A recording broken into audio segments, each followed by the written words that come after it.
Hello everyone, कैसे हैं आप सब। मैं तो अच्छी हूँ, आप सबकी दुआ से। उम्मीद है आप सब भी अच्छे होंगे। तो गाइस, आज है अहोई अष्टमी का व्रत। और ये व्रत वो माताएं रखती हैं जिनकी संतान होती है।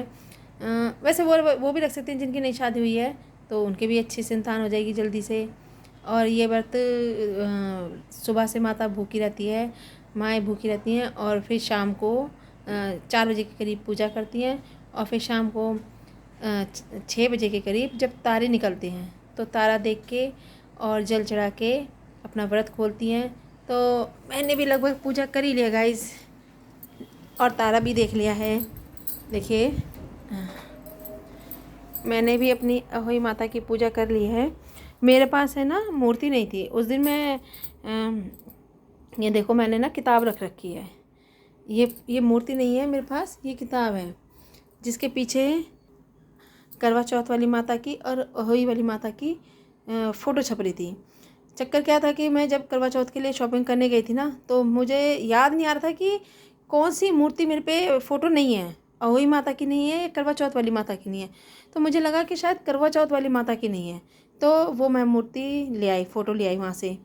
और जब घर आई तो मुझे पता चला कि करवा चौथ वाली माता की तो फ़ोटो पहले से थी मेरे पास, और ये दूसरी आ गई, और अहोई माता की नहीं आई। और ये मेरे साथ गाइस कम से कम है ना 3-4 साल से हो रहा है। 3-4 साल से ये जो मेरी बुक, मैं इसी में वो करती हूँ, ला ही नहीं पाती।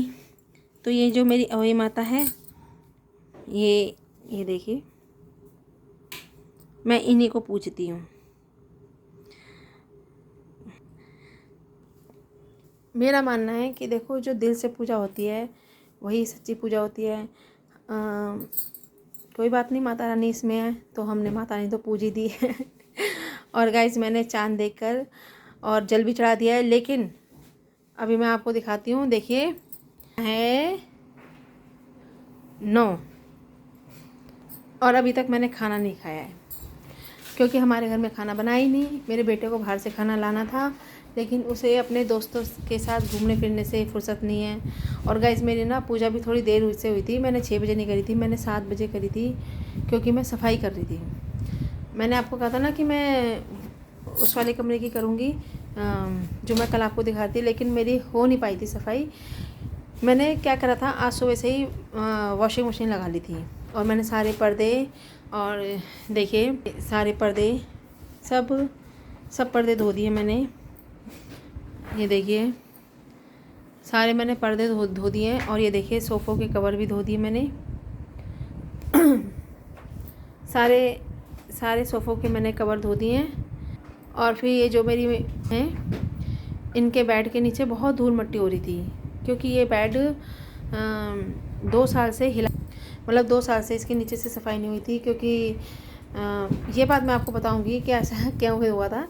ये मैं एक ब्लॉग बनाऊंगी, उसमें मैं आपको बताऊंगी। तो 2 साल से इनके पलंग के नीचे से सफाई नहीं हुई थी, तो मैंने आज वो करी थी, क्योंकि मच्छर काटते थे बहुत दिनों से। तो मैंने कहा आज इनकी ना सफाई कर देती हूँ ये पलंग के नीचे से। तो इसको हटा के और सारा गंद निकाल दिया था मैंने, और काफ़ी सारा गंद निकाला था। देखो, मैं आपको दिखाती हूँ, गंद भी दिखा देती हूँ आपको। ये बोरा भरा हुआ दिख रहा होगा आपको, ये पूरा गंद है जो हमारे घर में से निकला है आज के दिन। तो गाइस, इतनी सफाई हुई थी, तो इसलिए मेरे को पूजा करने में देर हो गई, लेकिन मेरी पूजा हो गई है, अच्छे से हो गई। मेरे दोनों बच्चे, पहली बार मेरे दोनों बच्चे मेरी पूजा में बैठे थे, वरना लड़का हमेशा मिसिंग होता है।